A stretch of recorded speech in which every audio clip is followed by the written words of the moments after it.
সিরিয়ালে কেন ইরান আগে আসলো আপনি বুঝেন না? সিরিয়ালে ইরান কেন আগে আসছে?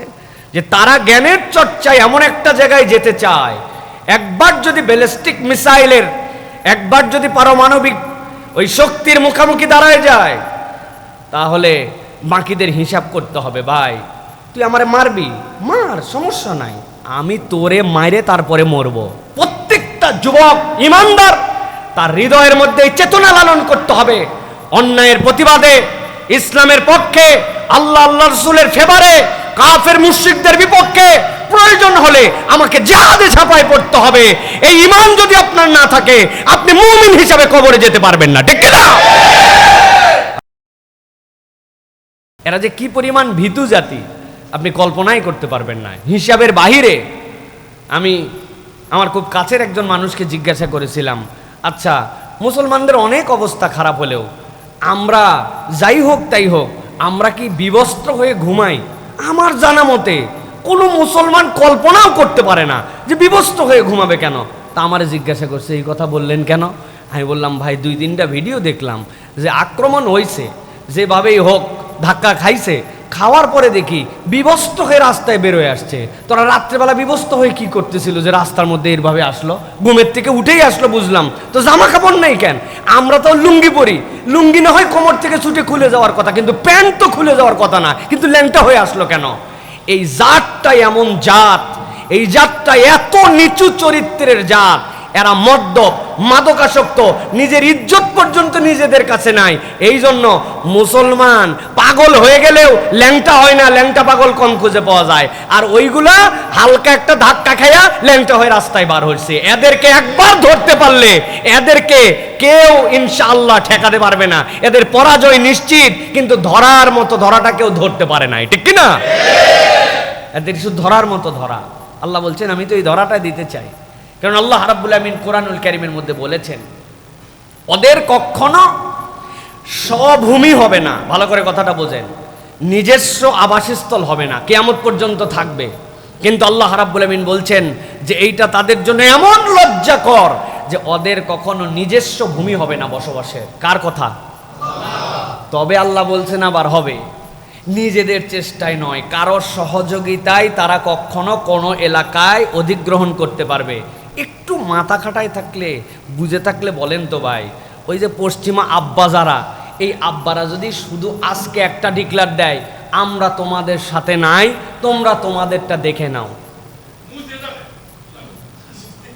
মুসা লাগবে না ভাই? সাইদি সাহেব হুজুর বলে গেছেন বহু আগে, আরবের লোকজন একদিন নিয়ত করছে আমরা বাথরুমে আজকে প্রস্রাব করব না। সব আরবের লোক প্রস্রাব করে দিলে ভূমধ্য সাগরে ভেসে চলে যাবে ওরা। আছে কিসের জোরে? তাহলে অন্য কারো কৃপায়। এটাও একটা লজ্জা রে ভাই। উপরে উপরে আপনি দেখতেছেন, কিন্তু ওরা ভিতরে ভিতরে ওদেরটার খবর জানে যে কার খুঁটির জোরে আমরা আছি। আল্লাহ বলছেন এটাও তোদের জন্য লজ্জা। আমরা বুঝি না, কিন্তু ওরা বুঝে যে আমাদের আব্বা সরে গেলে আমাদের বিপদ আছে। আল্লাহ বলতেছেন এই আজিল্লাহ, এইটা তাদের জন্য জিল্লতি, এইটা তাদের কিয়ামত পর্যন্ত জিল্লতি চলতে থাকবে। আল্লাহ রাব্বুল আলামিন এরপরে বলছেন এই জন্য উম্মাহ যদি ঐক্যবদ্ধ হয়, আল্লাহ রাব্বুল আমিন তাদেরকে বিজয় দান করবেন। আল্লাহ কোরআনের সূরা হুজুরাতের মধ্যে বলেছেন, ইন্নামাল মুমিনুনা ইখওয়া, নিশ্চয় প্রত্যেকটা ঈমানদারেরা, মুমিনেরা তারা হচ্ছে ইখওয়া, ভ্রাতৃত্বের বন্ধনে আবদ্ধ। কি অসীম এক ভালোবাসার সম্পর্ক, কি অসীম এক হৃদয়ের সম্পর্ক তাদের সাথে। ওই হৃদয় জুড়াই দিয়েছেন। আল্লাহ বলছেন ফাআল্লাফা বাইনা কুলুবিক, আমি আল্লাহ রাব্বুল আমিন তাদের অন্তরগুলোকে এক করে দিছি। ইজ কুনতুম আদান, তোমরা একজন আরেকজনের শত্রু ছিলে। এই অন্তর এমনি এমনি হয় না, এই অন্তর বানাইছেন আল্লাহ। শর্তটা কি? উম্মার চেতনা আপনাকে ধারণ করতে হবে। আমরা এক উম্মা, আপনি আপনি না, আমি আমি না, বাঙালি বাঙালি না, জাতীয়তাবাদ না। আমাদের মধ্যে এখন জাতীয়তাবাদ আমাদের সব কিছু শেষ করে দিয়েছে। আমাদের এই জাতীয়তাবাদ আমাদের মধ্যে ঢুকে গেছে। আমি নোয়াখাইল্লা, আমি বরিশাইল্লা, হ্যাঁ, আমি পরামানিক, আমি মণ্ডল, বাড়তে বাড়তে আমি ঢাকাইয়া, আমি চিটাগাঙ্গা, বাড়তে বাড়তে আমি বাংলাদেশি, বাড়তে বাড়তে আমি এশিয়া। এই যে ভাগ হয়েছে আমরা, এটাই জাতীয়তাবাদ। এই ভাগ হয়ে গেছে।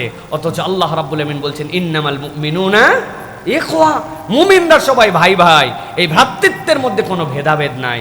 আল্লাহ রাব্বুল আলামিন এরপরে সূরা আলে ইমরান 103 নম্বর আয়াত, বহু পরিচিত আয়াত, ওয়াতাসিমু বিহাবলিল্লাহি জামিআন ওয়া লা তাফাররাকু। আল্লাহ বলতেছেন তোমরা আল্লাহর রজ্জুকে একসাথে, একভাবে, এক জামাতে ধরো।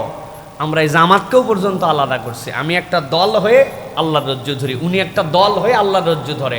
আল্লাহ বলছেন ওয়াতাসিমু বিহাবলিল্লাহি জামিআন ওয়া লা তাফাররাকু, তোমরা কখনো আলাদা হইও না, একসাথে তোমরা আল্লাহর রজ্জুকে ধরো। এই চেতনা, এই কল্পনা আপনার জন্য শায়ের কবায়েল এটা থাকবে। আল্লাহ রাব্বুল আলামিন কোরআনুল কারীমের মধ্যে বলেছেন যে আল্লাহ রাব্বুল ইন্না খলাকনাকুম মিন যাকারিন ওয়া উনসা ওয়া জাআলনাকুম শুউবান ওয়া কবাইলা লিতাআরাফু। আপনার এই কবিলা, আপনার এই দেশ এটা থাকবে কেন? এটা পরিচয়ের জন্য, যে আমি বাংলাদেশি মুসলিম, আমি আফ্রিকান মুসলিম, এটা তোমার পরিচয় থাকবে। কিন্তু এইটা তোমার মৌলিক পরিচয়ের ক্ষেত্রে কখনো যেন বাধা সৃষ্টি না করে। তোমরা এক উম্মাহ, প্রত্যেকে প্রত্যেকের ভাই, এই চেতনা হৃদয়ের মধ্যে আপনাকে লালন করতে হবে। পৃথিবীর কোনো এক প্রান্তে কোনো একজন ইমানদার আক্রান্ত হয়েছেন, আর আপনার হৃদয়ে যদি এটার জন্য ব্যথা অনুভূত না হয়, আপনি যদি ওভারলুক করে যান, আপনি বলেন ওই আক্রান্ত হয়েছে ভাই, আমার করার কি? আপনার ঈমান পূর্ণতা পায় নাই, পায় নাই, পায় নাই, আপনি পূর্ণ মুমিন হতে পারেন নাই, ঠিক কি না? আপনি যতই তাহাজ্জুদ গুজার হন আর যতই যাই হন, আপনার হৃদয়ে পূর্ণ ঈমান আপনার আসে নাই। হিসাব মিলায় নিয়েন, অন্তর থেকে বুঝে নিয়েন। প্রিয় ভাইয়েরা, আল্লাহ রাব্বুল আলামিন নবীজি সাল্লাল্লাহু আলাইহি ওয়াসাল্লাম বলছেন আল মুমিনু লিল মুমিনি কাল বুনিয়ান ইয়াশুদ্দু বা'দুহু বা'দা। মুমিনরা তো একজন আরেকজনের জন্য সীসা ঢালা প্রাচীরের মতো। নবী করিম সাল্লাল্লাহু আলাইহি সাল্লাম সুম্মা শাব্বাকা আসাবিআহু, এরকম ভাবে নবীজি হাত ঢুকায় দিলেন, এইভাবে নখের মধ্যে নখ ঢুকায় দেখালেন, দেখো তো এইটা কেমন। ইমানদাররা এইরকম একজন আরেকজনের সাথে এইরকম ভাবে জড়িত হয়ে থাকবে। কিন্তু আপনার কাছে কি মনে হয়, মুসলমানরা আক্রান্ত হলে সকলে কি এক সুরে কথা বলতে পারে? কেউ গদির টেনশনে কথা বলে না, কেউ ভূ রাজনীতির টেনশনে কথা বলে না, কেউ নিজের স্বার্থে কথা বলে না, কেউ নিজের বিভিন্ন ধরনের কাই কারবারের সাথে জড়িত আছে ওটার স্বার্থে কথা বলে না। ইমানদাররা যদি একবার এইরকম হতে পারত, আপনি কল্পনাই করতে পারতেন না। যেই তেল দিয়া F-35 আকাশে ওড়ে, যেইটা কারো কাছে বিক্রি করে না, ওই তেল ওদের কাছে নাই, ওই তেল আমাদের থেকে নিয়ে যাই আমাদের উপরে উড়ায় আমাদেরকে মারে। এই জন্য আল্লাহ রাব্বুল আলামিন বলছেন উম্মার ঐক্য চেতনা থাকতে হবে। ভাই আপনি বলবেন হুজুর এই ক্ষুদ্র মঞ্চ থেকে আপনি এগুলা কথা বলছেন। ভাই পুরা পৃথিবীর দায়িত্ব আমাকে দেওয়া হয় নাই। আমার মুসল্লি যে কয়জন আছেন তাদের চেতনায় যদি আপনি উম্মার প্রেম লালন করতে পারেন, আমি আমার জায়গা থেকে আল্লাহর কাছে আমার হিসাব আমাকে দেওয়া লাগবে, আপনার হিসাব আপনাকে দেওয়া লাগবে, ঠিক কি না? দুনিয়া কি হবে না হবে আমি দুনিয়ায় দেখতে পারবো না, কিন্তু আমি আমার জায়গার দায়িত্বশীলতার জায়গায় আপনাকে বললাম দিল ছোট করেন না। ইমানদারের ব্যথায় আপনার হৃদয়ের মধ্যে ব্যথা অনুভব করেন, নিজেদের কোয়ালিটি বাড়ানোর চেষ্টা করেন, আপনি উম্মার চেতনা হৃদয়ের মধ্যে লালন করেন। দল মল এগুলো সব পরে, আগে উম্মা, আগে মুসলিম, আগে মুমিন, এই ভ্রাতৃত্ব, তারপরে অন্য কিছু, ঠিক কি না? আমার স্বার্থ কিছুটা জলাঞ্জলি চলে যেতে পারে, কিন্তু উম্মার স্বার্থ যেন কখনো জলাঞ্জলি না যায়। আপনার মধ্যে এই চেতনা লালন করতে হবে। রাজি আছেন তো ইনশাআল্লাহ? বলবেন তো ইনশাআল্লাহ? কয়দিন পরে আবার যখন আপনাদের জন্য বলা হবে ভাই একটা বক্সে আসেন, সবাই বলবে কি এর এক বক্স, এর সাথে উম্মার কি এর চেতনা। তখনই আবার এক পান দিয়া, এক বিড়ি দিয়া, এক কাপ চা দিয়া ইমান বেচা কেনা হয়। কথা একটু আসতে বলেন। 3 নম্বরে আল্লাহ রাব্বুল আলামিন বলছেন যদি এই উম্মাহ যদি বিজয়ী হতে চায়, আল্লাহ বলছেন তাদের জন্য 3 নম্বর শর্ত হচ্ছে জিহাদ এবং আত্মত্যাগ। আপনার মধ্যে যদি জিহাদের প্রেরণা না থাকে, আপনি যদি আত্মত্যাগের মানসিকতায় না নিজেকে উপনীত করতে পারেন, আল্লাহ বলছেন তোমাদের জন্য বিজয় আসবে না। কোরআনুল কারীমের সূরা সফ 10 এবং 11 নম্বর আয়াতের মধ্যে আল্লাহ রাব্বুল আমিন বলছেন ইয়া আইয়ুহাল্লাযীনা আমানু হাল আদুল্লুকুম আলা তিজারাতিন তুনজিকুম মিন আযাবিন আলীম তুমিনুনা বিল্লাহি ওয়া রাসূলিহি ওয়া তুজাহিদুনা ফি সাবিলিল্লাহ। আল্লাহ বলছেন, ও দুনিয়ার মানুষ, তোমরা কি এরকম ধারণা করো কিনা আর এরকম কোন কারবারের সাথে জড়িত হতে চাও কিনা? আল্লাহ রাব্বুল বলছেন, যেই কারবারটার নাম আমি আল্লাহ ব্যবসা দিলাম, তুমি এমন একটা ব্যবসার মধ্যে ঢুকবা যেই ব্যবসার মধ্যে তুমি আল্লাহ রাব্বুল আলামিনের সাথে কেনা বেচায় যদি জড়িত হয়ে যাও, আল্লাহ রাব্বুল আলামিন তোমাকে কঠিন যন্ত্রণাদায়ক আযাব থেকে মুক্তির ঘোষণা দিয়ে দিবেন। আল্লাহ বলছেন, কাজগুলা বেশি কঠিন কিছু নয়, কাজগুলি হচ্ছে আল্লাহর প্রতি ঈমান আনবে, রসুল যা বলেছেন সেইটাকে মেনে নিবা, আর আল্লাহর রাস্তায় জিহাদ করবা। আল্লাহ বলছেন, এই তিন কাজ যার সাথে আছে, আল্লাহর আযাব তার সাথে নাই। আল্লাহ বলছেন, এটা একটা ব্যবসা তোমার জন্য, এমন ব্যবসা যে আযাব থেকে মুক্ত করে দিবেন। অনেকে বলবেন, আযাব থেকে মুক্তির সাথে বিজয়ের সম্পর্ক কি? আল্লাহ রাব্বুল আলামিন কোরআনুল কারীমের মধ্যে এই বিষয়ে বিস্তারিত আলোচনা করেছেন। আল্লাহ রাব্বুল আলামিন কোরআনুল কারীমের মধ্যে বলেছেন, দুনিয়ার প্রকৃত বিজয় তো ওইটা যেই মানুষকে আল্লাহ রাব্বুল আলামিনের পক্ষ থেকে ঘোষণা দিয়ে দেওয়া হবে যে জাহান্নাম থেকে তোমাকে মুক্ত করে দেওয়া হলো আর জান্নাতের রাস্তা তোমার জন্য দিয়ে দেওয়া হলো। আল্লাহ বলছেন, প্রকৃত বিজয় হচ্ছে ওইটা। সুবহানাল্লাহ। দুনিয়ার এটা প্রকৃত বিজয় নয়, প্রকৃত বিজয় সেইটি। তার জন্য শর্ত কি? আল্লাহর প্রতি ঈমান মজবুত করতে হবে, রসুলের প্রতি ঈমান আনতে হবে। রসুলের প্রতি ঈমান মানে আল্লাহর নবী যা বলেছেন তাই করতে হবে, আর জিহাদের স্বপ্ন নিজের হৃদয়ের মধ্যে লালন করতে হবে। আমাদের এই নতুন বিশ্ব বাস্তবতায় সবচেয়ে বড় উপেক্ষিত এবং সবচেয়ে বেশি যেই চেতনাহীন করে দেওয়ার জন্য পুরা সাম্রাজ্যবাদ বলেন, ওই পশ্চিমাবাদ বলেন, যত ধরনের আদর্শ আছে, তারা দেখবেন সব কথা শুনতে রাজি, জিহাদ শুনলেই তারা চেতে যায়। জিহাদের নাম তারা টেরোরিজম, জিহাদের নাম তারা জঙ্গিবাদ দিছে, ঠিক কিনা? কারণ কি? ওরা হিসাব করে দেখছে ইমানের বাহিরে এদেরকে আনা খুব কঠিন, ডাইরেক্ট বেঈমান বলে দেওয়া যায় না। আল্লাহ রসুলের প্রতি ন্যূনতম হলেও এদের মহাব্বত থাকবে, যেহেতু দিন ইসলামটাই পাইছে নবীর মাধ্যমে। কিন্তু এদেরকে সরানোর রাস্তা কি? টেরোরিজম, মুসলমান টেরোরিস্ট, জিহাদ মানে টেরোরিজম। এই যে বুঝটা সাধারণ মানুষের মধ্যে ছড়ায় দিছে, দেওয়াতে কি হয়েছে? আমাদের এক শ্রেণীর ইসলামপন্থীরা উদার হতে হতে এখন ইসলামপন্থীরাও জিহাদের আলোচনা শুনলে তাদেরও গা জ্বলে, আছে কি না ভাই? অথচ আপনাকে বিশ্বাস করতে হবে, আমি কতবার আপনাদের কাছে মজা করে হলেও বলেছি যে ভাই, ধানাই পানাই করে আল্লাহর কাছে টেকা যাবে না। যাবে ভাই? আপনি কি বলেছেন? আপনি বলছেন আমানতু বিল্লাহি ওয়া মালাইকাতি ওয়া কুতুবিহি ওয়া রুসুলিহি, বলছেন না ভাই? এই যে কুতুবিহি বলছেন, বলি নাই আপনাদেরকে এর আগে? কুতুবিহি মানে কি? হ্যাঁ, কিতাব সমূহ এবং তার ভিতরে যা কিছু আছে সব কিছুর প্রতি আমি ঈমান আনছি। এখন আপনাদের কাছে জিজ্ঞাসা করি, কিতাবের ভিতরে জিহাদ আছে না নাই? তো আপনি বলছেন আমানতু বিল্লাহি ওয়া মালাইকাতি ওয়া কুতুবিহি, এই কিতাবে যা আছে সব মানলাম, আর এদিকে বলতেছেন জিহাদ আপনার পছন্দ না। তাহলে কিতাব মানা হয়েছে? আপনার কিতাব মানা হয়েছে? বাঁচার উপায় কি? বাঁচার উপায় আপনাদের কাছে এর আগেও বলেছি, আবারও একটা হজের থেকে আসার পরে সুযোগ দিতে চাই। বাঁচার উপায় বলে দিলে ৫০০ টাকা করে টাকা দেওয়া লাগবে যাওয়ার সময়। দিবেন তো না ইনশাল্লাহ? তখন বলবেন হুজুর খুচরা নাই, মসজিদের বাক্সে আগেই দিয়ে দিছি নাকি? যদি বুদ্ধিটা পছন্দ হয় টাকা দিয়েন, আর বুদ্ধি পছন্দ না হলে টাকা দিয়েন না। আমি বুদ্ধি বাইর করছি, বাঁচার উপায় একটা। বাঙালি যেহেতু তেরা বাঙালি, আমরা বুদ্ধি করে এখন থেকে আমরা বলবো আমানতু বিল্লাহি ওয়া মালাইকাতিহি ওয়া কিছু কুতুবিহি, অথবা বলবো আমানতু বিল্লাহি ওয়া মালাইকাতি ওয়া যদ্দুর বুঝি তদ্দুর কুতুবিহি। তাই তো না? কবরে যাওয়ার পরে ফেরেশতা ধরছে, এই কি ব্যাপার, তোমার জিহাদ নাই কেন? কই আমি আগেই বলে আইছিলাম যদ্দুর বুঝি তদ্দুর কুতুবিহি। বাঁচার উপায় থাকবে? এই বুদ্ধি দিয়ে হুজুরকে ৫০ টাকা দেওয়া যাবে? ভাই কোনো উপায় নাই, ভাই কোনো উপায় নাই। এই জন্য আল্লাহ রাব্বুল আলামিন বলতেছেন, প্রত্যেকটা যুবক ঈমানদার তার হৃদয়ের মধ্যে চেতনা লালন করতে হবে, অন্যায়ের প্রতিবাদে, ইসলামের পক্ষে, আল্লাহ আল্লাহ রাসূলের ফেভারে, কাফের মুশরিকদের বিপক্ষে প্রয়োজন হলে আমাকে জিহাদে ঝাঁপায় পড়তে হবে। এই ঈমান যদি আপনার না থাকে, আপনি মুমিন হিসাবে কবরে যেতে পারবেন না, ঠিক না? আপনার হৃদয়টা লালন করতে হবে, প্রত্যেক যুবকের হৃদয়টা লালন করতে হবে। জিহাদের চেতনাহীন মৃত্যু, আল্লাহ নবী বলছেন, মুনাফিকের মৃত্যু।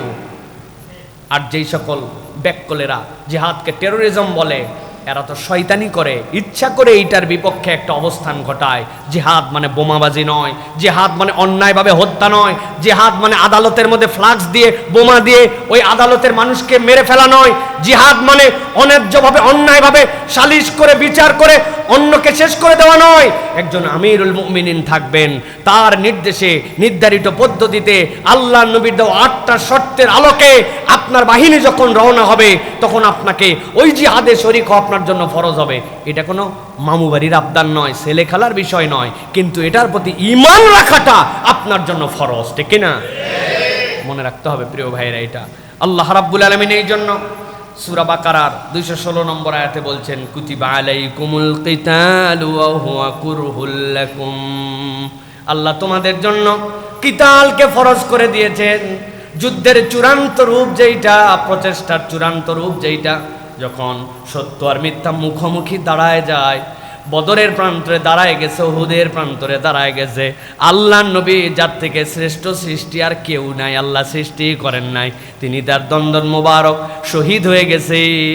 গালের মধ্যে এমনভাবে মাথার বর্ম ঢুকে গেছে, ওইটার হাত দিয়ে টেনে কেউ বের করতে পারে না। দাঁত দিয়ে কামড়ায়া আল্লাহ নবীর ওই বর্ম যখন মুখ থেকে খুলে ফেলা হয়েছে, দন্দন মোবারকটা ওইখানে পড়ে গেছে। জাবালের রুমার পিছনে ছোট্ট একটুখানি গুহা আছে, আল্লাহ নবী সেখানে যে আশ্রয় নিয়েছেন, আল্লাহ নবীর রক্ত মুবারক দিয়ে ওই জায়গা লাল হয়ে গিয়েছে। আল্লাহ নবীর মতো শ্রেষ্ঠ মানুষ যদি আল্লাহর দ্বীনের জন্য দাঁড়ায় যেতে পারেন, আল্লাহর দ্বীনের জন্য রক্ত দিয়ে দিতে পারেন, তাহলে ঈমানদারদের জন্য এটা কত বড় দায়িত্ব। আল্লাহ বলছেন, এই দায়িত্ব তোমাদের প্রতি ফরজ করা হয়েছে, যদিও তোমরা অন্তরে অন্তরে এইটা অপছন্দ করো। 1400 বছর আগে আল্লাহ বলছেন তোমাদের মধ্যে অপছন্দ থাকবে, কিন্তু আল্লাহর পক্ষ থেকে এটা কিন্তু ফরজ। আল্লাহ রাব্বুল আলামিন তোমাদেরকে এই দায়িত্ব দিয়েছেন। প্রিয় ভাইরা, মুত্তাফাকুন আলাই হাদিসের মধ্যে আসছে, আল্লাহ নবী বলছেন, মান কাতালা লিতাকুনা কালিমাতুল্লাহি হিয়াল উলিয়া ফাহুয়া ফি সাবিলিল্লাহ।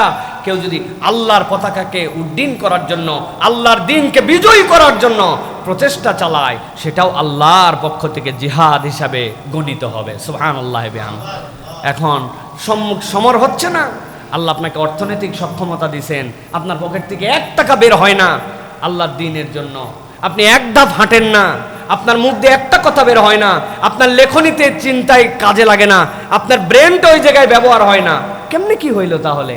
এই জন্য আল্লাহ রাব্বুল আলামিনের নবী বলছেন, আল্লাহর দ্বীনকে বিজয়ী করার জন্য তোমার প্রত্যেকটা প্রচেষ্টায় আল্লাহর কাছে এইটা জিহাদ হিসেবে পরিগণিত হবে। প্রিয় ভাইরা, এই জন্য বাতিলের সামনে সত্যি কথা বলা, অনেক জালেমের সামনে হক কথা বলা, এটাও একটা জিহাদ। এটা আপনাকে বলতে হবে, এটা আপনাকে করতে হবে। আপনি কখনো মিথ্যার পক্ষ অবলম্বন করতে পারেন না, আপনি কখনো জালেমের পক্ষ নিতে পারেন না। মুসলমান কখনো জালেম হবে না, মুসলমান সব সময় মজলুমের পক্ষে থাকবে আর জালেমের বিপক্ষে কথা বলবে। এটাও একটা জিহাদ, এটাও আমাদের সমাজের জন্য অনেক বড় বাস্তবতা। প্রিয় ভাইরা, 4 নম্বর আল্লাহ বলছেন দোয়া এবং আল্লাহর সাহায্য। আর দোয়া ওয়াল ইস্তিগাসা, আপনি আল্লাহর কাছে দোয়া করবেন আর আল্লাহর সাহায্য কামনা করবেন, এটাও মুসলমানদের বিজয়ের অন্যতম একটা শর্ত। আল্লাহ রাব্বুল আলামিন বলছেন সূরা আনফাল 9 নম্বর আয়াতের মধ্যে, ইস্তাগীসু রাব্বাকুম ফাস্তাজাবা লাকুম। আল্লাহ বলছেন, তোমরা যদি আল্লাহর কাছে একবার সাহায্য চাও, ইস্তেগফার করো। আল্লাহ বলতেছেন, তোমার এই ইস্তেগফারটা কেবল ইস্তেগফার করা নয়, আল্লাহ রাব্বুল আলামিনের জবাব পাওয়ার মাধ্যম। আল্লাহর কাছে যখন বান্দা সাহায্য চাবে, আল্লাহর কাছে যখন সহায়তা চাবে, রব্বুল আলামিন বলছেন ওই বান্দাকে জবাব দেওয়ার দায়িত্ব আল্লাহ রাব্বুল আলামিনের। আল্লাহ রাব্বুল আলামিন অন্য আয়াতের মধ্যে বলছেন সূরা গাফিরের মধ্যে, ওয়া ক্বালা রাব্বুকুম উদউনি আস্তাজিব লাকুম। ও বান্দা, জেনে রাখো আমার নবীর মাধ্যমে তোমাদেরকে বলে রাখলাম, আমি আমার বান্দার ব্যাপারে গাফেল নই। আমার বান্দা যখনই আমাকে ডাকে, আমি আমার বান্দার ডাকে সাড়া দেই। বান্দার ডাকে সাড়া দেওয়ার দায়িত্ব আল্লাহ রাব্বুল আলামিনের। কিন্তু আপনাকে আমাকে ঈমানের শর্ত পূরণ করতে হবে, তাকওয়ার শর্ত পূরণ করতে হবে, আল্লাহর রাস্তায় জিহাদ করার শর্ত পূরণ করতে হবে, সাথে সাথে এক উম্মার চেতনা লালন করতে হবে। আল্লাহ বলছেন এরপরে যদি বান্দা ডাইকে দেখ আমি রব্বুল আলামিন কেমনে তোর ডাকে সাড়া দেই। সুবহানাল্লাহি ওয়া বিহামদিহি। প্রিয় ভাইরা, এই জন্য বলা হয় আর দোয়া হুয়াল ইবাদা, দোয়া স্বয়ং একটি ইবাদত। আপনাদের কাছে বহুবার আমি বলেছি, দোয়া স্বয়ং ইবাদত। করতে থাকেন, শুনেওয়ালা রব্বুল আলামিন, করতে থাকেন, কখনো বন্ধ রাখবেন না। আপনার পক্ষ থেকে কিছু না পারলে একটা দোয়া এখন করেন, আল্লাহ তুমি জালেমকে দিয়ে জালেমকে ধ্বংস করে দাও। যদি জালেমও হয় কেউ, তুমি জালেমকে দিয়ে জালেমকে ধ্বংস করে দাও আল্লাহ। শত্রু আমার বন্ধু, এটা একটা সামরিক কৌশল আছে, সামরিক বয়ান আছে। এটা শত্রু আমার কে? আমার শত্রু অমুক, তার সাথে আরেকজন শত্রুতা করে, তার মানে আমার শত্রুর সাথে শত্রুতা যে করে সে আমার বন্ধু। এই টার্মেও তো আপনি কাউকে আল্লাহ রাব্বুল আলামিনের কাছে বলতে পারেন যে আল্লাহ যারা এতদিন ধরে জুলুম করলো, আল্লাহ তাদের শেষ পরিণতিটা তুমি দেখায় দাও। আল্লাহ রাব্বুল আলামিনের কাছে এবারের হজের সফরে সবচেয়ে বেশি দোয়া করছি, আল্লাহ তুমি এতবার মক্কা শরীফে নিয়ে আসলে, আল হারামাইন আশ শরীফাইন, দুই পবিত্রতম স্থানে আল্লাহ তুমি এতবার আমারে নিলে, কিন্তু আল্লাহ আমাদের তো আরও একটা পবিত্র জায়গা আছে, যেই জায়গায় 2 রাকাত সালাত আদায় করলে সদ্য ভূমিষ্ঠ শিশুর মতো আল্লাহ বানায় দেন। ওই বাইতুল মুকাদ্দাসে তো রব্বুল আলামিন যেতে পারলাম না। মুসলমানরা তো এই একটা জায়গাতেও অজস্রবার যাওয়ার কথা, এই জায়গাতেও আল্লাহ তুমি আমাদেরকে মুক্ত করে, আমার বয়স হয়ে যাচ্ছে আল্লাহ আমার হায়াতে অন্তত সিজদা দেওয়ার মতো তৌফিক দাও, অন্তত আল্লাহ আমাদেরকে এই বিজয়টা দেখে যাওয়ার মতো তৌফিক দাও। এই বাড়াবাড়ি তারা যা করলো আল্লাহ, বিগত 100 বছরে এত বড় বাড়াবাড়ি কেউ করে নাই, এত বড় অন্যায় কেউ করে নাই। এই পৃথিবীতে এখন খাদ্যের কোনো অভাব নাই, সেই সময় আমার ভাইয়েরা একটা রুটি পায় না, কৌশলে রুটি দেওয়ার নাম করে নিয়ে এসে, 1 মুঠ আটা দেওয়ার নাম করে নিয়ে এসে সেই জায়গাতেও তারা হত্যা করে। এরপরেও যখন মানবতা কথা বলে না, রব তুমি তো সব দেখতেছো, আল্লাহ এই মানবতা পক্ষের ধ্বজাধারী যারা, আল্লাহ তাদেরকে তুমি অন্তত আমাদের চোখের সামনে পতনটা দেখায় দাও। এই দোয়াটা করতে পারবেন না ভাই? দোয়া করেন, সিজদায় যে একটু দোয়া করেন, নফল নামাজে সিজদায় পড়ে আল্লাহকে বলেন, আল্লাহ অন্তত দেখবে আমার বান্দা দোয়া করছে, আমার বান্দা বলছে তো আমার কাছে, এইটুকু আল্লাহ রাব্বুল আলামিন দেখতে চান। এই জন্য বিজয়ের শর্ত দোয়া এবং আল্লাহর সাহায্য। 5 নম্বরে গুনাহ থেকে ফিরে আসা। বান্দা যদি গুনার মধ্যে থেকে দোয়া করে, ওই দোয়া কাজ হবে না। গুনাহ থেকে ফিরে আসা আমাদের বিজয়ের অন্যতম শর্ত। আত-তাওবাতু মিনাদ-দুনুব, আপনাকে তওবা করে ফেরত আসতে হবে। গুনার মধ্যে থেকে আপনি বলতে পারেন না এটা আমি একদম পাপের মধ্যে ডুবে আছি, আমার গুয়ের মধ্যে ডুবে আমি গায়ের মধ্যে আতর লাগাচ্ছি, ওই দুইটা মিলায়ে এমন একটা বিকট গন্ধ হবে, ওইটা গুয়ের থেকেও খারাপ হয়। তো দুনিয়ার বাস্তবতায় যদি এইটা বুঝি আমরা, তাহলে কেন আমরা বুঝতেছি না এইটা যে আমাদের গুনাহ থেকে ফেরত আসতে হবে? আল্লাহ রাব্বুল আলামিন সূরা রাদ এর 11 নম্বর আয়াতের মধ্যে বলছেন, ইন্নাল্লাহা লা ইউগাইয়িরু মা বিকওমিন হাত্তা ইউগাইয়িরু মা বিআনফুসিহিম। আল্লাহ ওই জাতির ভাগ্য পরিবর্তন করেন না যতক্ষণ পর্যন্ত তারা নিজেরা নিজের ভাগ্য পরিবর্তনের জন্য অগ্রগামী না হয়। চাইলে রব্বুল আমিন সব পারেন। আপনি হা করে শুয়ে থেকে বলছেন, আল্লাহ তোমার নাম রাজ্জাক, তুমি আমাকে খাওয়াও, তোমাকে খাওয়াতে হবে। চাইলে রব্বুল আলামিন পারেন, কিন্তু আল্লাহ রাব্বুল আমিন বলছেন আল্লাহর সুন্নাতে এটা নয়। ফাইদা কুদিয়াতিস সালাতু ফান্তাশিরু ফিল আরদ ওয়াবতাগু মির রিজকিল্লাহ। তোমরা আল্লাহর রাস্তায় বেরিয়ে যাও, সালাত শেষ হওয়ার পরে তোমার দায়িত্ব বেরিয়ে যাওয়া, তলব করা, আল্লাহ রিজিক তোমার জন্য মিলায়ে দিবেন। আল্লাহ ঠিক একই রকম ভাবে বলছেন, বান্দা তোমার জন্য শর্ত হলো ইন্নাল্লাহা লা ইউগাইয়িরু মা বিকওমিন হাত্তা ইউগাইয়িরু মা বিআনফুসিহিম। আপনি আপনার নিজের পরিবর্তন নিজে করবেন না, আপনি নিজেকে পাপাচার থেকে সরায় নেবেন না, অন্যায় দেখা থেকে সরাবেন না, গুনাহ থেকে ফিরবেন না, সালাতের অনুগামী হবেন না, আপনার আকীদাটা আপনি বিশুদ্ধ করবেন না, আর রব্বুল আমিন আসমান থেকে আপনার জন্য পরিবর্তন করে দিবেন। আল্লাহ বলছেন না না না, আগে তোমার নিজেকে পরিবর্তন হতে হবে। একবার যদি তুমি পাপ থেকে নিজেকে সরায় নাও, আল্লাহ বলছেন তুমি দেখতে পাবা তোমার রব কেমনে তোমার ভাগ্য সুপ্রসন্ন করে দেয়। সুবহানাল্লাহ। আমাদের দায়িত্ব আজকে যে তালিকা করব যে আমার জীবনে 5টা এরকম পাপ আছে যেই পাপ থেকে আমি বেরোতে চাই। আল্লাহ রাব্বুল আলামিনের কাছে এরপরে তওবা করে ফাইট করে ওইখান থেকে, একদিনে হয়তো পারবো না, কিন্তু ফাইট করে আমি সেখান থেকে সরবো। পারবো না ইনশাআল্লাহ?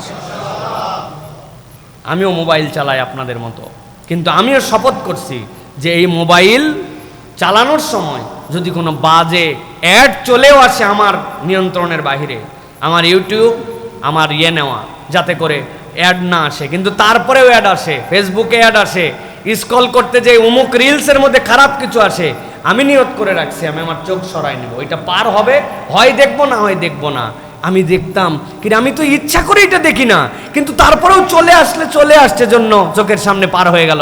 হুজুর বলে তো আল্লাহ এই গুনাহ ক্ষমা করবে না। আল্লাহ কি বলবে কি না তোর ফেসবুক ব্যবহার না করলে জান্নাত বা জাহান্নাম হতো?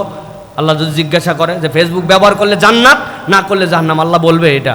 তাহলে আমি এই গুনার মধ্যে কেমনে থাকে? আমি নিয়ত করছি যে এইটা আমি আর দেখবো না, আমি প্রচেষ্টা করতেছি এখান থেকে সরে যাওয়ার।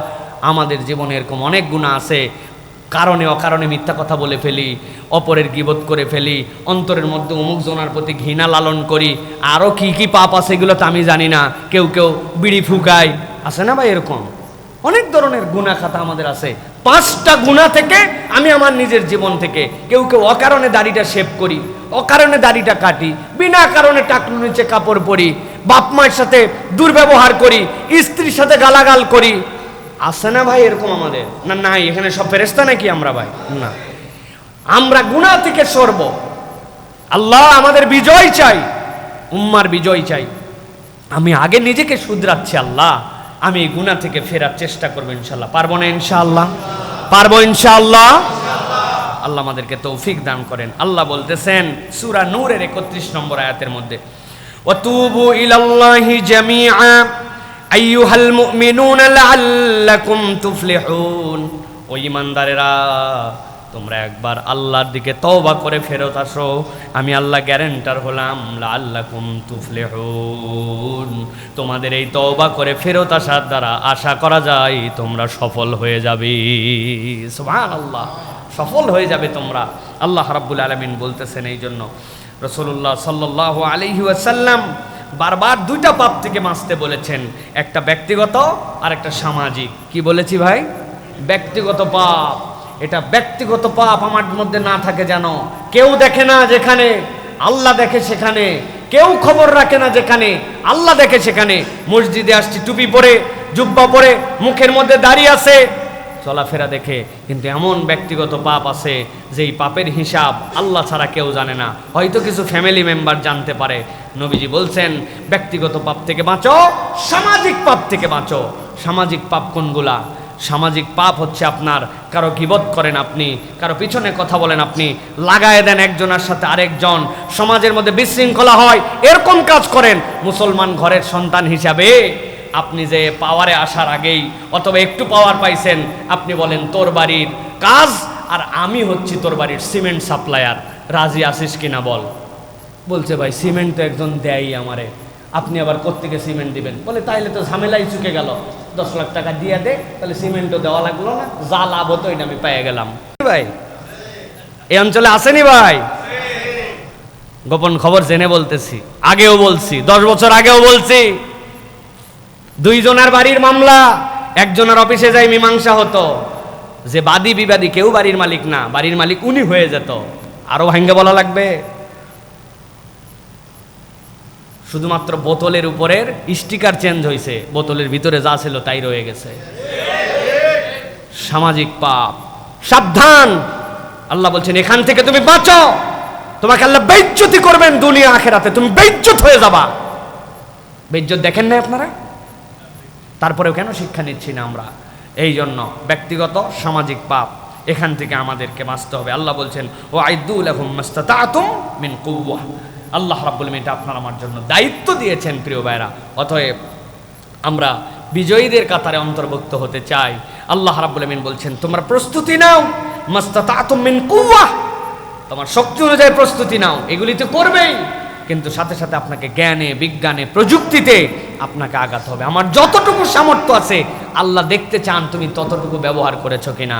কেউ চায় না মুসলমানরা ক্ষমতাশীল হোক, কেউ চায় না মুসলমানদের হাতে পাওয়ার চলে আসুক, কিন্তু মুসলমানদের হাতের মধ্যে আল্লাহ রাব্বুল আমিন ব্রেনের মধ্যে বুদ্ধি দিয়েছিলেন।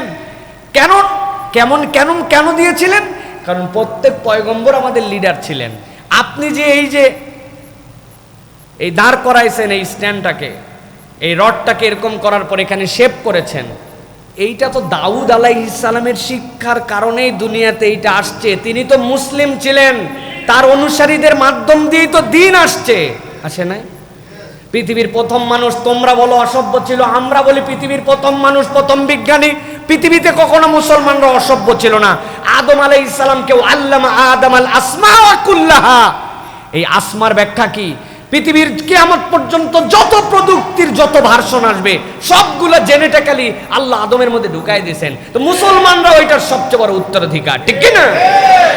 কিন্তু আমরা আমাদের সামর্থ্য অনুযায়ী সেটা আশপাশের কেউ চায় না, নানান ধরনের ষড়যন্ত্রের বেড়া জালে আমরা সেটাতে আটকাই গেছে। প্রযুক্তি কোথায় গেছে আপনি কল্পনা করতে পারবেন না। আমি আব্দুল্লাহ সাইফুল্লাহ এখন যা যা বলছি সবগুলা ট্রান্সলেট হয়ে তাদের কাছে চলে যাচ্ছে, তারা আমাকে আমলের মধ্যে নিয়ে রাখতেছে। অ্যানালগ যুগের পেজার, পেজার মানে জাস্ট বোঝানোর জন্য বলতেছি, ছোটবেলায় আপনারা ছোট ছোট রেডিও দেখছেন ভাই? কিছু রেডিও ছিল না, এরকম ছোট টান দিলে একটা অ্যান্টিনা বের হয়ে যেত, এরকম একটা পেজার। আজ থেকে 20 বছর, 25 বছর, 30 বছর আগের প্রযুক্তি। কি হয়, আমরা যেরকম মোবাইলে কথা বলি, তারা এই পেজার দিয়ে ওয়াকি টকির মতো 5-7-10 জনের একটা নেটওয়ার্ক আছে, যে নেটওয়ার্কের মাধ্যম দিয়ে নিজেরা কথা বলতে পারবে। রেডিও ট্রান্সমিশন প্রযুক্তি মানে তারা কিভাবে খাটাইছে। 20 বছর ধরে ওর ভিতরে ডিভাইস ঢুকাইছে যেটার মধ্যে কঠিন বিস্ফোরক ছোট্ট একটুখানি, ওইটা দেওয়ার পরে ঘরে ঘরে পৌঁছাইছে। তারাই বিপণন করছে, তারাই বিজ্ঞাপন, তারাই সস্তাটা ভালো শোনা যায়, নেটওয়ার্ক ভালো, এরকম করে পৌঁছায়া একদিন বাস্ট করায় লেবাননের হাজার হাজার মানুষকে মেরে ফেলছে তারা পেজার বিস্ফোরণের মাধ্যমে। তা আপনি কেমন করে ভাবতেছেন না যে এই আইফোন ব্যবহার করতেছে, এই আইফোনের মধ্যে কিছু একটা ঢুকানো আছে যেইটা দিয়ে আপনার যখন প্রয়োজন মন চাবে সাইফুল্লাহকে গায়েব করে দেওয়া হবে? সম্ভব কিনা? আমি তো মাঝে মাঝে বলি আইফোন আপনার লোকেশন জানে, গুগল ফোন আপনার লোকেশন জানে, কিন্তু তারপরেও কেন ঘড়ি বানাতে হলো অ্যাপেল ওয়াচকে?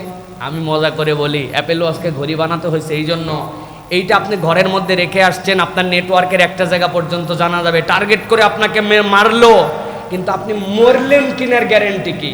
আপনার হাতের স্মার্ট ওয়াচটা ওদের কাছে খবর দিবে, হ্যাঁ ওনার হার্টবিট বন্ধ হয়েছে, কেননা এইটা দিয়ে টার্গেট করছে আর এইটা দিয়ে নিশ্চিত হয়েছে, এই জন্য আপনার হাতেও ঢুকাইছে, পকেটেও ঢুকাইছে। প্রিয় ভাইয়েরা, আপনি ভাবতেই পারবেন না দুনিয়া কোন জায়গায় গেছে। ম্যালওয়্যার ছোট ছোট আপনাকে বলছে যে আপনি কি এই অ্যাপস নিতে চান, অনেক দিন ধরে বিজ্ঞাপন দেখাইছে, এই ছবি এত সুন্দর হয়ে যায়, দিলেই খালি এরকম হয়ে যায়, বিজ্ঞাপন দেখায়া দেখায়া আপনাকে বলছে এবারে অ্যাপস ইনস্টল করেন। আপনি অ্যাপসের মধ্যে ক্লিক করছেন, করার পর আপনাকে ডাটার মধ্যে বলছে যে আপনি কি ফুল অ্যাক্সেস দিতে চান কিনা। ভাই আপনার এর মধ্যে প্রাইভেসি আছে, ছবি আছে, এ আছে, ও আছে, আপনি কি আপনার মোবাইলের ফুল অ্যাক্সেস কাউকে দিতে চাবেন? আপনি কিসে চাপ দিবেন, ইয়েস না নো? হ্যাঁ, নো।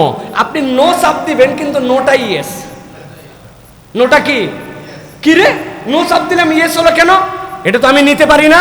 অতএব আপনি কি করছেন, যাই রিমুভ করে দিবেন, ডিলিট করে দিবেন। আপনি ডিলিট করে দেন, ডাজেন্ট ম্যাটার, ওই ইয়েস দেওয়ার সাথে সাথে একটা ম্যালফায়ার, একটা ছোট্ট একটা ইনস্টল হয়ে গেছে, আপনার যাবতীয় তথ্য উপাত্ত সব কিছু তার কাছে, আপনি কল্পনাই করতে পারবেন না। প্রযুক্তির যেগুলো বলতেছি এইগুলো আমি বলতেছি ক্লাস 3টা, আর প্রযুক্তি এর থেকে আমি সাইফুল্লাহ থেকে আগাইছে হচ্ছে মাস্টার্স কমপ্লিট করে পিএইচডি করে ফেলছে। আমি যেগুলো বলছি ক্লাস 3। আল্লাহ রাব্বুল আলামিন বলছেন ওয়াইদু লাহুম মাস্তাতাতুম মিন কুওয়া, তুমি তোমার জ্ঞানে সমৃদ্ধ হও, তোমার প্রচেষ্টায় তুমি আগাও।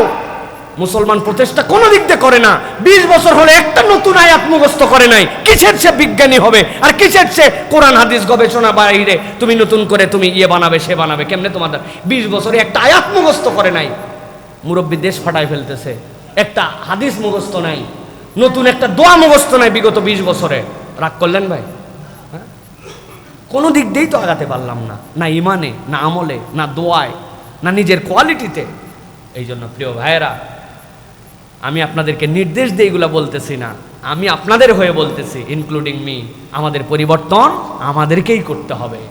আমাদের নিজের চেতনা সবচেয়ে বড় পরিবর্তন, গুনাহ থেকে নিজেদেরকে বাঁচায় নিতে হবে। সামাজিক গুনাহ, ব্যক্তিগত গুনাহ, পাঁচটা তালিকা করে আমরা আমাদের জীবন থেকে বাদ দেব ইনশাআল্লাহ। সম্মানিত হাজিরিন, আজকের জুমা পূর্বই সংক্ষিপ্ত অধিবেশনে আমরা যে বিষয়ের উপরে কথা শুনব সেটি বর্তমান সময়ে আমরা যারা দুনিয়ার খোঁজ খবর রাখি, এই খোঁজ খবরে আমরা বর্তমান বাস্তবতায় যে সকল ঘটনা প্রবাহ বিশ্বব্যাপী চলমান, এই চলমান বিশ্বব্যাপী এক অস্থিরতম সময়ে আমরা আমাদের এই সময়গুলিকে অতিবাহিত করছি। প্রত্যেকটি মুমিন মুসলমান যারা এখন দুনিয়ার খবর রাখেন তারা কম বেশি দুনিয়াতে কি চলছে এ বিষয়ে সকলে উদ্বিগ্ন, সকলে চিন্তিত। মুসলমানরা গুটি কয়েক মানুষ ছাড়া অথবা রাষ্ট্রীয় দায়িত্বশীলরা বড় গলায় ঘোষণা দেওয়া ছাড়া পুরা পৃথিবীর মুসলমানরা এখন এক পক্ষে, ঠিক কিনা ভাই? কিন্তু আমরা দেখতে পাচ্ছি যে কঠিনতম বাস্তবতাতেও মুসলমানরা সব জায়গায় করুণভাবে মার খায়, মুসলমানরা সব জায়গাতেই পরাজিত হয়। বাহ্য চোখে দেখতে পাই মুসলমানরা বেশিরভাগ হত্যাযজ্ঞের শিকার হয়। কিন্তু আল্লাহ রাব্বুল আলামিন ঈমানদারদের সাথে যে ওয়াদা করেছেন সেই ওয়াদা অনুযায়ী কোনো মুমিন অথবা কোনো মুসলিম যদি প্রকৃতার্থেই মুমিন মুসলমান হয় তাহলে তার সবসময় মার খাওয়ার কথা নয়। সে মার খেতে পারে কিন্তু ওই মারটা সে দিবেও। আল্লাহ রাব্বুল আলামিন এইভাবে ঈমানদারদের জন্য আল্লাহর পক্ষ থেকে ফায়সালা নির্ধারণ করেছেন। কিন্তু আমরা দেখি শুধুই মার খাই আমরা, ঠিক না ভাই? আজকে মূলত আমি আপনাদের কাছে খুবই সংক্ষিপ্ত সময়ে কোরআন এবং হাদিসের আলোকে 5টা পয়েন্টে কথা বলবো যে মুসলমানদের বিজয়ের জন্য আল্লাহ রাব্বুল আলামিন কি শর্ত দিয়েছেন।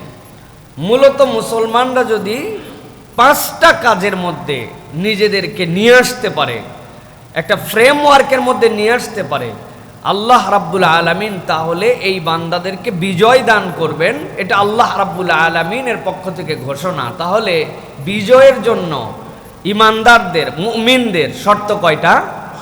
5টা। আজকে আমরা এই 5টা শর্তের মধ্যে আছি কিনা এবং দুনিয়ার বাস্তবতায় আমরা দূর থেকে এখন উপভোগ করছি। হয়তো সেই দিন বেশি দূরে নয় যেই দিন উপভোগ করার সুযোগ থাকবে না, যেই দিন আক্রান্ত হতে হবে। ওই দিন কেমনে আমরা বাঁচব এই প্রস্তুতিটুকু নেওয়ার জন্য আমাদের সময় এসেছে বলে আমরা বিশ্বাস করি। কেননা আপনি স্বীকার করেন বা না করেন, এই দেশের মানুষ কত পার্সেন্ট সালাত আদায় করে বা করে না, এই দেশের মানুষ কত পার্সেন্ট আকীদা বোঝে বা বোঝে না, ওদের চোখ দিয়ে এইগুলা ধরে না। ওদের চোখ দিয়ে ধরে বাংলাদেশ একটি উত্থিত, বাংলাদেশ একটি উদীয়মান মুসলিম তরুণ প্রজন্মের দেশ। অতএব আপনি যদি মনে করেন দেশের পরিধি কম, আমার ব্যালিস্টিক ক্ষেপণাস্ত্র নাই, উমুক নাই, তুমুক নাই, এই জন্য তাদের চোখ আমাদের উপরে নাই, তাহলে আপনি ভুলের স্বর্গে বসবাস করছেন। ওরা বাংলাদেশ পর্যন্ত টার্গেট করে রেখেছে, তাদের টাইম ওয়ার্কের মধ্যে এটা লিস্টেড আমরা। অতএব প্রিয় ভাইয়েরা, আমাদেরকে অনুভব করতে হবে এবং বুঝতে হবে যে আল্লাহ রাব্বুল আলামিনের দেওয়া শর্তগুলি আমরা পূরণ করে আমরা নিজেদেরকে তৈরি করে নিতে পারি কিনা। বিপদ ঘরের কাছে চলে আসলে তখন আর তৈরি হওয়ার সুযোগ থাকবে না। এই জন্য প্রিয় ভাইয়েরা, আমাদেরকে এই প্রস্তুতিটুকু লাগবে। আমি আপনাদের কাছে সূরা বাকারার 249 নম্বর আয়াতে কারিমা তেলাওয়াত করেছি। আপনাদের কাছে অনুরোধ থাকবে 249, 250, 251, 52 এই 5-6টা আয়াত 250 নম্বর আয়াত যাতে আপনাদের মনে থাকে, এই জন্য বলে রাখলাম, এইভাবে বললে মনে থাকবে। 250 নম্বর আয়াত, এগুলোর অনুবাদ তাফসীর একটু নিজেরা পড়ার চেষ্টা করবেন। ঈমান এইগুলাতে আমাদের জন্য বৃদ্ধি পাবে। আল্লাহ রাব্বুল আলামিন এই জায়গায় চমৎকার একটা সিকুয়েলে কিছু কথা বলেছেন। আজকের প্রাসঙ্গিকতায় যতটুকু প্রাসঙ্গিক ততটুকু কেবল বলার জন্য চেষ্টা করি।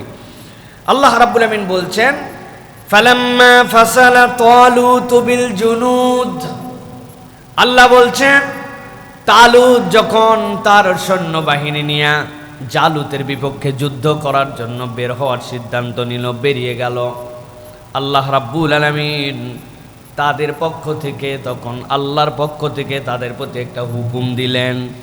তালুত তখন তার বাহিনীকে বলল, আল্লাহ রাব্বুল আমিন তোমাদের উপরে ছোট্ট একটা পরীক্ষা নেবেন। ক্বালা ইন্নাল্লাহা মুবতালিকুম বিনাহার, আল্লাহ তোমাদের জন্য একটা নদীর পরীক্ষা নেবেন। তোমাদের সামনে একটা নদী আসবে, তোমরা যখন রওনা হয়েছো প্রত্যেকেই তখন তৃষ্ণার্ত, প্রত্যেকের পানির চাহিদা আছে, কিন্তু আল্লাহ রাব্বুল আমিন তোমাদের পানির উপরে নেওয়ার পরেও একটা পানি দিয়ে তোমাদের জন্য পরীক্ষা নেবেন। ফামান শারিবা মিনহু ফালাইসা মিন্নি, আল্লাহর পরীক্ষাটা হচ্ছে তোমরা যদি কেউ পেট ভরে পানি খেয়ে ফেলো, যতটুকু তোমার চাহিদা ততটুকু পূর্ণ করে পানি খেয়ে ফেলো, এই পানি যদি খেয়ে ফেলো তাহলে তোমরা আমার পক্ষে নয়, আমার দলের নও। মুফাসসিরিনে কেরাম ব্যাখ্যা করছেন, পানির চাহিদা মানুষের থাকবে, তৃষ্ণা লাগলে পানি খাবে, আবার আল্লাহ রাব্বুল আমিন যে নহর দিয়ে পরীক্ষা নিচ্ছেন ওই নহরের পানি খাওয়া যাবে এরকম উপযুক্ত করেছেন, কিন্তু আল্লাহ কেন পরীক্ষা নিলেন? মুফাসসিররা বলছেন আল্লাহ রাব্বুল আমিন মূলত এই জায়গায় নদীরও পরীক্ষা নেন নাই, তৃষ্ণারও পরীক্ষা নেন নাই, আল্লাহ রাব্বুল আমিন পানি খাওয়ারও পরীক্ষা নেন নাই। আল্লাহ মূলত পরীক্ষা নিতে চেয়েছেন যে তুমি যার অধীনে আসো, যিনি তোমার নেতা, ওই নেতার তুমি আনুগত্য করো কিনা। যে কোনো যুদ্ধে বিজয়ের জন্য হাতিয়ার নয়, দুইটা জিনিস সবচেয়ে গুরুত্বপূর্ণ, একটা আল্লাহর উপর ভরসা, 2 নম্বর নেতৃত্বের প্রতি আনুগত্য। আল্লাহ রাব্বুল আমিন বলছেন, ফামান শারিবা মিনহু ফালাইসা মিন্নি ওয়া মান লাম ইয়াতআমহু ফাইন্নাহু মিন্নি ইল্লা মান ইগতারাফা গুরফাতাম বিয়াদিহি। আল্লাহ বলছেন তবে যে পানি পান করবে না পূর্ণভাবে পেট পুরে, আল্লাহ রাব্বুল আমিন তালুতকে বললেন সে হচ্ছে আপনার বাহিনীর অন্তর্ভুক্ত। তবে মানুষকে আল্লাহ রাব্বুল আমিন এমন কোনো পরীক্ষা দেন না যেই পরীক্ষায় মানুষ একদম ফেল করেই যাবে। আল্লাহ বললেন তোমার তৃষ্ণা আছে, ওই তৃষ্ণা নিবারণের জন্য এক আজলা দিয়ে যতটুকু পানি ওঠে এইটুকু পানি নিয়ে তুমি যদি তোমার জিহ্বা ভিজাও, তোমার কণ্ঠনালী ভিজাও, তোমার পেট পর্যন্ত যায় এক আজলা পানি, যার হাতে যতটুকু ধরে। আল্লাহ বলতেছেন এইটুকু পান করলে তোমার জন্য কোনো দোষণীয় নয়।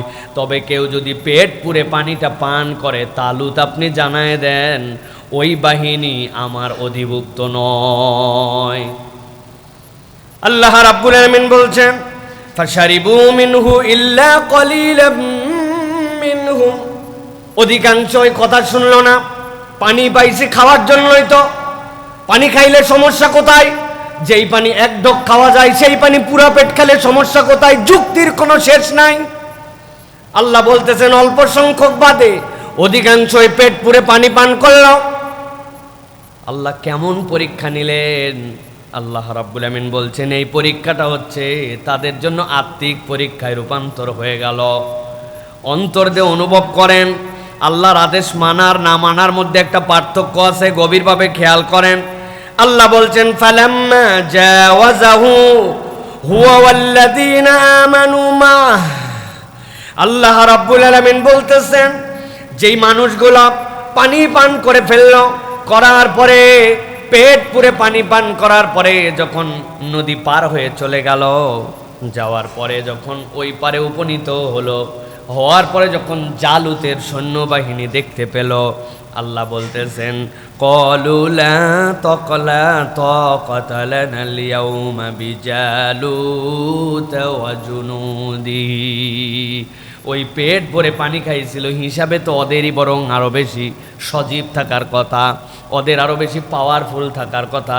কিন্তু আল্লাহ বলছেন যেই না ওই পারে পৌঁছালো, পৌঁছানোর পরে আল্লাহর হুকুম অমান্য করে যারা পূর্ণ পেটে পানি খেয়েছিল, সাথে সাথে তারা বলতে শুরু করলো জালুতের সৈন্যবাহিনী দেখে, এই সৈন্যের সাথে আর এদের সাথে যুদ্ধ করার মতো আমাদের কোনো ক্ষমতা নাই। ভালো করে অনুভব করেন, দিল থেকে কথাগুলো অনুভব করার চেষ্টা করেন, মগজের মধ্যে নেন। আপনার পিপাসা, আপনি পানি পিপাসার থেকে ইচ্ছা মতো খেয়ে নিবারণ করেছেন। আপনার শরীরের মধ্যে এখন বেশি পরিমাণে অক্সিজেন আছে, বেশি পরিমাণে আপনার শরীরের মধ্যে পানি গেছে, আপনি সজীব থাকার কথা, আপনার মধ্যে এখন স্ট্যামিনা বেশি থাকার কথা।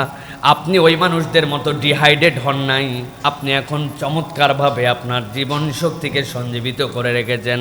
কিন্তু আল্লাহ রাব্বুল আমিন বললেন, দুনিয়ার বুকে তোমরা ম্যাটেরিয়াল যা দেখতে পাও এইটার মধ্যে মূলত ক্ষমতা নাই। আল্লাহর আদেশ মানার না মানার মধ্যে তোমার মানসিক জয় পরাজয় নির্ধারিত আছে। ওই মানুষগুলা আল্লাহর আদেশ অমান্য করে পেট পুরে পানিকে ওই পারে গেল, মনে করলো তারাই তো বেশি আরো পাওয়ারফুল থাকার কথা। কিন্তু তাদের মুখ দিয়ে বের হয়ে গেল ওই সৈন্যবাহিনী দেখার পরে যে এই জুনুদ, এই সৈন্যবাহিনী আর জালুতের সাথে যুদ্ধ করার ক্ষমতা আমাদের নাই। আল্লাহ রাব্বুল আমিন বলছেন, বিপরীত দিকে আরেক দল লোক ছিল, তারা কি বলল? ক্বালাল্লাযীনা ইয়াযুন্নুনা আন্নাহুম মুলাকুল্লাহ। আরেক দল লোক পার হয়েছিল, এক আঁচলার বেশি পানি খায় নাই, আল্লাহর নির্দেশ যা ছিল এই নির্দেশকে দিল দিয়ে মেনে নিয়েছিল, আনুগত্য করেছিল নেতার, আনুগত্য করেছিল আল্লাহর। আল্লাহ বলছেন ওই মানুষগুলার দিলের মধ্যে আর কিছুই ছিল না। তারা তো ওই জুনুদ কত বড়, ওই বাহিনী কত বড়, তাদের কত ক্ষমতা, সেই দিকে তাকায় নাই। আল্লাহ নির্দেশ দিয়েছেন, আল্লাহর জন্য জিহাদে বের হয়েছি। তারা বলতেছে আমরা জিহাদ করতে যাই নাই, মূলত আমরা আল্লাহর সাথে সাক্ষাৎ করার জন্য বের হয়েছি। সুবহানাল্লাহ। আল্লাহ বলছেন তারা বলতে শুরু করলো, কি বলো তোমরা? এত বড় বাহিনী দেখে ঘাবড়ায় গেছো, কি বলো তোমরা? তারা বলতে শুরু করলো, কাম মিন ফিয়াতিন কলিলাতিন গলাবাত ফিয়াতান কাসীরাতাম বিইজনিল্লাহ। রাখো তোমাদের বাহিনী, এই দুনিয়ায় কত বাহিনী আমরা দেখেছি, ছোট্ট ছোট্ট ছিল, বড় বড় বাহিনীর বিপক্ষে তারা যুদ্ধে নেমেছিল। আল্লাহ বলতেছেন, তারা বলতে শুরু করলো, আল্লাহর হুকুমে কত ছোট বাহিনী না কত বড় বাহিনীর উপর বিজয়ী হয়েছিল, আর তোমরা আমাদেরকে এই জালুতের বড় বাহিনীর ভয় দেখাও। আমরা আল্লাহর সাক্ষাতের জন্য আসছি, বাঁচলে গাজী মরলে শহীদ, মৃত্যুর ভয় আমরা করি না। সাথে সাথে তারা বললো, আল্লাহু মা'আস সাবিরিন, আর আমরা তো আল্লাহর উপর ধৈর্য ধরেছি, আল্লাহ তো ধৈর্যশীলদের সাথে আছেন। কোথায় ধৈর্য ধরছিল? আনুগত্যে ধৈর্য ধরেছিল, তৃষ্ণায় ধৈর্য ধরেছিল, যুদ্ধের ময়দানে অস্থির ওই বাহিনী দেখে হয় নাই, সেখানেও ধৈর্য ধরেছিল। আবার আল্লাহর সাহায্যের কথা মনে করে নিজেদের অন্তরকে তারা আল্লাহর পক্ষ থেকে সাকিনাও পেয়েছিল। আল্লাহ বলছেন ওই মানুষগুলা যখন এই কথা বলল, কত ছোট ছোট বাহিনী কত বড় বড় বাহিনীর উপরে আল্লাহর হুকুমে বিজয়ী হয়েছে, অথবা আমরাও তো তার মধ্যে অন্তর্ভুক্ত হতে পারি, এই কথাটা আল্লাহর এত পছন্দ হলো, আল্লাহ জালুতের বাহিনীকে ধ্বংস করে দিয়ে তালুতের বাহিনীকে বিজয় দান করে দিয়েছে। আর যে মুনাফিকরা যেগুলা ওই সময়ও আল্লাহর হুকুম মানে নাই, তাদের অন্তর থেকে আল্লাহ সাহস দূর করে দিয়েছিলেন, ওই সাহস তাদের হৃদয়ের মধ্যে ছিল না।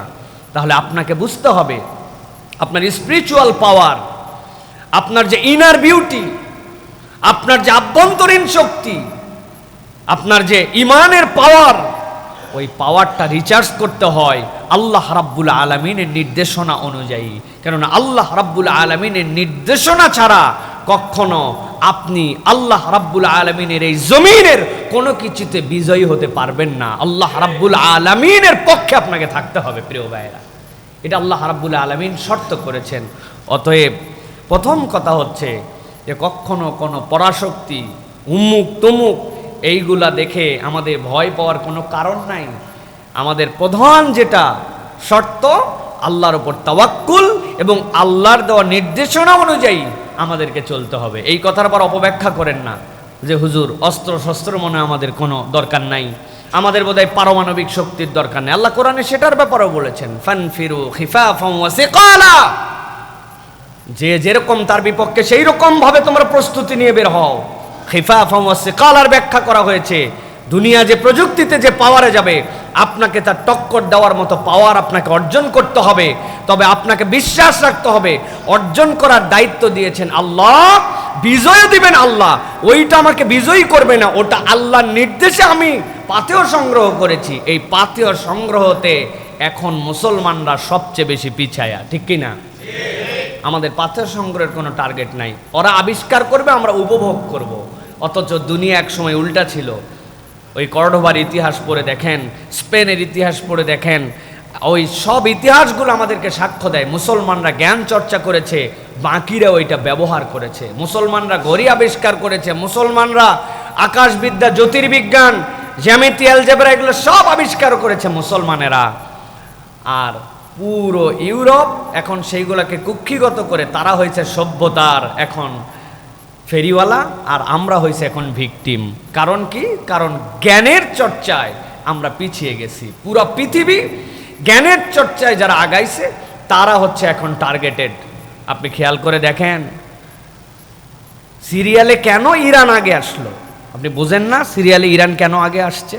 যে তারা জ্ঞানের চর্চায় এমন একটা জায়গায় যেতে চায়, একবার যদি ব্যালিস্টিক মিসাইলের, একবার যদি পারমাণবিক ওই শক্তির মুখোমুখি দাঁড়ায় যায়, তাহলে বাকিদের হিসাব করতে হবে। ভাই তুই আমারে মারবি, মার, সমস্যা নাই, আমি তোরে মাইরে তারপরে মরব।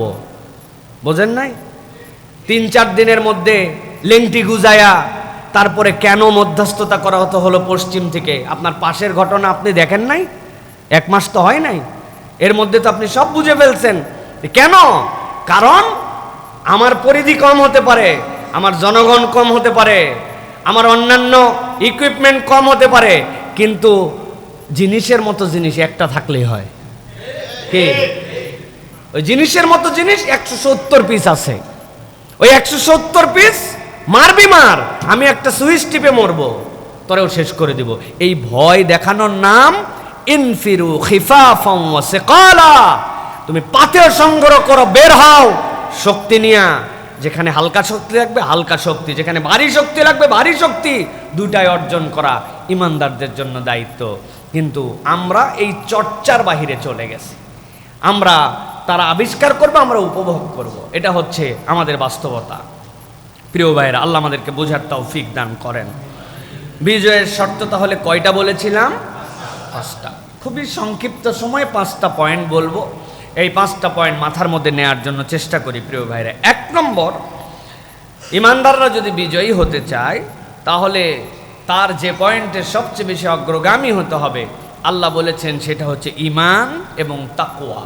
ঈমান, তাকওয়া, এই দুইটা না থাকলে ইমানদারদের প্রকৃত বিজয় হয় না। আল্লাহ রাব্বুল আমিন বলছেন